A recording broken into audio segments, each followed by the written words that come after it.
Herkese selam. Bugün öyle bir konuya giriyoruz ki muhtemelen bildiğiniz her şeyi yeniden sorgulayacaksınız. Hazır mısınız? Çünkü Profesör Doktor Şaban Ali Düzgün'ün harika çalışmalarından yola çıkarak Adem hikayesini o alışkın olduğumuz klasik kalıpların tamamen dışına çıkarıyoruz. Yani insanlığın köklerine çok ama çok farklı bir pencereden bakacağız. Hadi başlayalım. Başlarken size çok kritik bir soru sorayım. Asırlardır teologların beynini yakan o meşhur soru, Adem daha ortada bile yokken, melekler yeryüzünde kan döküleceğini nereden biliyordu? Çoğumuz bu detayı öylece atlıyoruz, değil mi?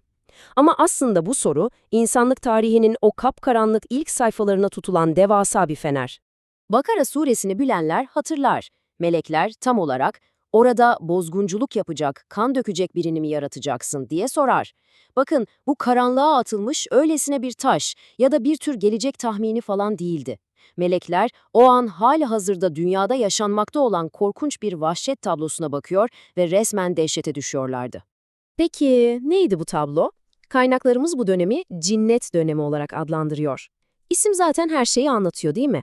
Ortada ahlak yok, sorumluluk yok, erdem kelimesinin esamesi okunmuyor. Sadece hayatta kalma içgüdüsü, kan, şiddet ve vahşet var. İnsan öncesi primatların tamamen biyolojik dürtülerle adeta bir kaos içinde yaşadığı o vahşi dönemi bir hayal edin. İşte bu kaosu anlamak için kelimelerin kökenine, özellikle de Arapçaya inmemiz gerekiyor. Beşer kelimesini ele alalım. Beşer aslında sadece biyolojik bir canlıdır. Yani ruhsal bir nitelik kazanmamış, düşünme yetisi henüz gelişmemiş form. Ama insan dediğimizde, işte orası bambaşka bir seviye. İnsan aklı olan, sosyalleşen, ahlaki sorumluluk alabilen medeni varlıktır. Kısacası dostlar, her insan bir beşerdir elbet ama her beşer henüz insan olabilmiş değildir. Aynı devrimi dildeki diğer kelimelerde de görüyoruz. Mesela cin. Şu efsaneleri, korku filmlerini falan bir kenara bırakın, kelimenin aslı o medeniyet öncesi dönemin vahşiliğini ve yakıcılığını ifade ediyor. Bunun tam karşısında duran ins veya enes kelimeleri ise vahşetin tam zıttı demek. Yani medenilik, uysallık ve birlikte barış içinde yaşayabilme potansiyeli. Tam da bu noktada o çok duyduğumuz halife kavramı taşları yerine oturtuyor. Halifelik sadece havalı bir unvan falan değil. O vahşi kanlı geçmişten sıyrılıp akılla, bilgiyle bir medeniyet inşa etme görevi. Yani önceki nesillerin o şiddet döngüsünü kırıp parçalayacak ve yerine düzeni, barışı getirecek bir imtiyazdan bahsediyoruz. Ve işin en ilginç tarafı ne biliyor musunuz? İslam teolojisindeki bu cinnet dönemi tespiti, Batı felsefesinde de aynen karşılık buluyor.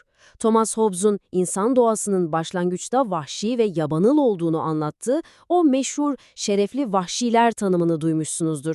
İşte bu tanım, Kur'an'ın işaret ettiği o ahlak öncesi dönemle resmen birebir örtüşüyor. İnanılmaz değil mi? Bölüm 1. Temsili bir figür olarak Adem. Evet, geldik en can alıcı noktaya. Kaynaklara göre Adem, öyle gökten zembille inmiş tek bir biyolojik birey, bir süper kahraman falan değil. O, biraz önce bahsettiğim biyolojik beşer evresinden, akleden insan evresine sıçrama yapan ilk neslin ortak adı. Bir sembol. Yani Adem derken aslında devasa bir zihinsel ve ruhsal aydınlanmadan, bir bilişsel devrimden bahsediyoruz. Bu nesille, yani Adem ile birlikte, İnsanlık adeta seviye atlıyor, yepyeni bir boyuta geçiyoruz. Vahşetin o zifiri karanlığından çıkıp, düşüncenin, anlamanın ve ahlakın aydınlığına atılan o muazzam ilk adım. Peki bu devrim nasıl oldu? İşte o meşhur ayet devreye giriyor. Allah, Adem'e bütün isimleri öğretti. Şimdi bunu lütfen oturup kelime ezberletmek gibi düşünmeyin. Burada olan şey çok daha büyük. İnsan zihnine fiziksel dünyayı algılama, nesneleri birbirinden ayırma ve evreni anlama donanımı yükleniyor. Adeta yepyeni bir işletim sistemi kuruluyor beynimize. Yaşadığımız bu dönüşüm gerçekten akıl almaz bir şey.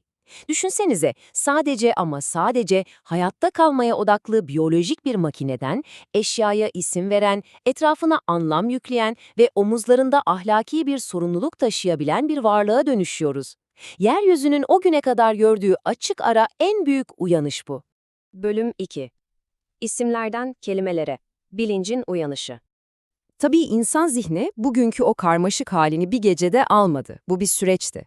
En başta sadece fiziksel bir beden olan beşer evresi vardı.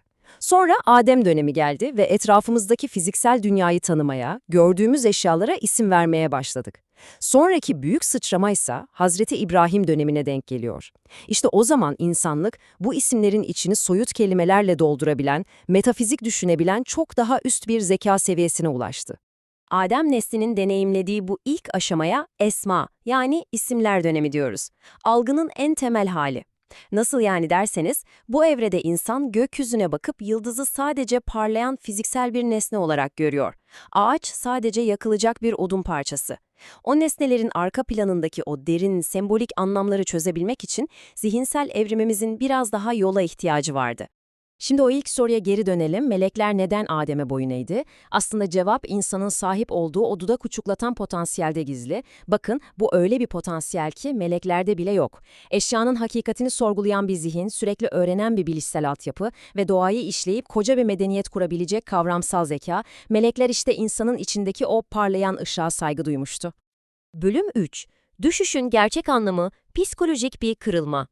Çoğumuz o meşhur düşüş hikayesini fiziksel bir olay sanırız. Sanki bulutların üzerinde bir bahçe varmış da oradan aşağı yuvarlanmışız gibi. Oysa kaynaklarımız gerçeği yüzümüze tokat gibi çarpıyor, düşüş falan dedikleri haritada bir yer değiştirmek değil. Asıl mesele insanın o yüksek zihinsel ve metafizik seviyeyi koruyamaması. Yani bilincin o muazzam zirvesinden tekrar bedensel arzuların ve salt maddi dünyanın içine çakılmasıdır. Yüzyıllardır bize büyülü yılanlar, gökyüzünden kovulmalar, elmalar falan anlatıldı durdu. Bu mitolojik efsaneleri bir geçelim artık. Buradaki sembolik hakikat çok daha derin ve direkt sizinle, benimle ilgili.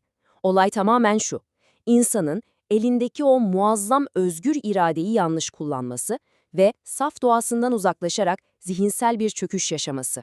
Dünyaya atılmak demek, özgür irademizi isyan yönünde kullanıp dünyanın acılarına ve o kısacık zevklerine esir olmak demektir. İnsan kendi doğasına ters bir seçim yaptığında o harika potansiyel bilincinden maddi bir sefaletin içine düşüyor. Ve en acısı ne biliyor musunuz? Bu sadece Adem'in başına gelip bitmiş tarihi bir olay değil. Bu her birimizin hayatında her gün, her an tekrar tekrar yaşanan bir süreç. İbn Arabi'nin bu konudaki yorumları gerçekten ufuk açıcı. O meşhur yasak ağaç var ya, o ağaçtan yemek insanlığın o tertemiz bütünlüğünü darmadağın etmiş, işin içine bedensel dürtüleri ve cinsiyet ayrımlarını sokmuştur.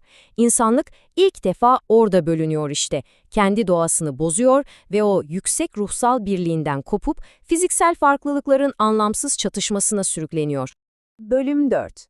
İçimizdeki vahşeti aşmak. Anlayacağınız Adem'in hikayesi öyle geçmişte kalmış tozlu bir masal değil. Adem öncesi o vahşi cinnet dönemi var ya, o şiddet, o kaos bugün bile içimizde, biyolojik kodlarımızda saklı. Kabil'in Habil'e uyguladığı o ilk şiddet bugün dünyanın dört bir yanında her gün yeniden ve yeniden sahneleniyor. Bize düşen o ilk uyanıştan aldığımız mirasa sahip çıkmak, bilincimizi, aklımızı ve erdemimizi kalkan yapıp bu vahşeti dizginlemek, karanlığa asla teslim olmamak.